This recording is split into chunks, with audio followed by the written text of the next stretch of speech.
আরে তাড়াতাড়ি যাই, আজকে অনেকগুলো ছোট মাছ নিতে হবে। আরে এই মাসাল্লা ভাই, আমাকে অনেকগুলো ছোট মাছ দাও তো। এই তো ছোট মাছ নেওয়া হয়ে গেছে, এখন সুন্দর করে চাকু দিয়ে এটা পরিষ্কার করতে হবে। এই তো হয়ে গেছে, এখন লবণ মরিচ দিয়ে মাখিয়ে ঢেকে রাখতে হবে, সুন্দর করে হাত ধুয়ে নেই। আরে এটা কি, বাবু তো এখনো ওঠেনি। আরে ওটা তো চিকুর বাবা রিলস দেখছে, আমিও গিয়ে একটু রিলস দেখি। আরে এই চিকুর মা, তোমার হাত থেকে তো অনেক মাছের গন্ধ আসছে, তুমি এখান থেকে যাও তো, আমার আর গন্ধ সহ্য হচ্ছে না। আরে কই, আমার হাত থেকে তো কোনো গন্ধ আসছে না। চিকুর বাবা, এই প্রতিশোধ কিন্তু আমি নিয়ে নেব। এই তো মাছগুলো হয়ে গেছে, এখন সুন্দর করে ভেজে নিতে হবে।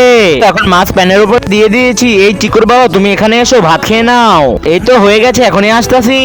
তো ভাত ডাল সবজি সবকিছু দেওয়া হয়ে গেছে। চিকুর বাবা নাও, এগুলো তুমি এখন খেয়ে নাও। তাড়াতাড়ি মাছ নিয়ে আসো। চিকুর বাবা এই নাও মচমচে মাছ ভাজা। এই তো। আরে না না, তোমাকে দেওয়া যাবে না, এটা দিয়ে তো অনেক গন্ধ বেরোচ্ছে। সি সি, তোমার তো এই মাছের গন্ধ সহ্য হয় না। জাম্পা, এমন করো না আমার সঙ্গে, আমাকে তাড়াতাড়ি মাছ দাও। মাছ আর দিবে না।